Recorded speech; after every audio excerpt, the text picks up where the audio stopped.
Damien just sold the Miata. Yep. He's actually still out there loading it up with them. Yep. Today, Chris is still in Japan, and Matt and Mark, and we got a sponsor for the Colorado through the radiator.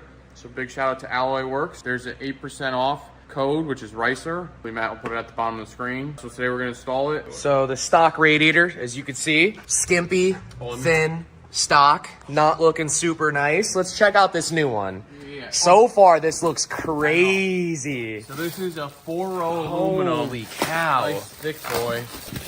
That is insanely thick. This is the craziest radiator I've ever seen in real life. And not a lot of companies make aftermarket aluminum radiators for Colorados. Yeah. It's like one of the only companies I found, and it was because I watched, unfortunately I don't remember the guy's YouTube, but another Colorado LS swap build where they did the 8.8, and I saw him, so I contacted them for Chris, and they sent this out. So Sick. No, it looks crazy, dude. Yeah, some brackets. Bracketry. There she is. It's just so thick, dude. Yeah, dude. Like, it's insanely thick. We'll have Ridiculous. When we pull this one out, we'll have to put them side by side. Yeah. It's just huge difference. The only thing, they're on back order for electric fans. Yeah. So we're gonna get the electric fan kit from them, which has a shroud as well, and I think it's a 300 CFM fan, which is pretty decent. And then having a shroud will make a huge difference when it comes to cooling. Yeah. And then Damien's been working on the wiring and cleaning that up. I think Chris showed that. Yeah, But he did. After this, I mean, the truck should be good. Rear brakes, belt issues fixed. Sick. So yeah, let's pull this one out. All right, guys, we got the top hose disconnected. I pulled out the drain, simple radiator swap stuff. And now I'm just letting it drain before I disconnect the lower hose, slide the pan over, and then it should come right out. This new one came with the brackets and then the hardware, which will pull this out of the plastic, but it'll bolt right up to the side. And then this will be a nice drop-in replacement. And the shroud that they're sending you directly bolts to that. Yeah, there's a little clip here. And then I assume it'll fit in those little notches. This should keep it cool. Sick. For sure. Brackets are on. I'm just going to tighten them down. Quick, simple Allen bolts. And then this should line right up. Easy peasy. Yeah, it looks good. Couldn't make it any simpler. Nope, definitely looks good. All right, here we go.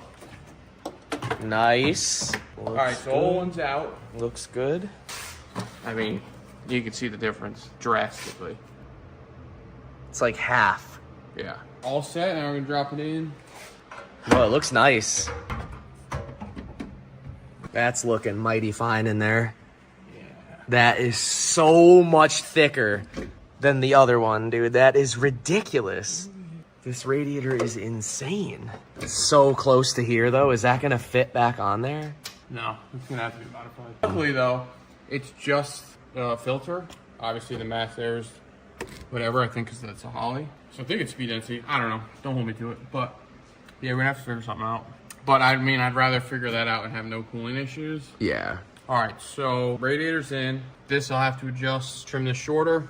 The bottom should work just fine. I mean, we have decent clearance here, so hopefully their fan kit will clear. I mean, just the water pump snout, whatever you want to call it, is the only issue. And then we'll have to figure out an air intake.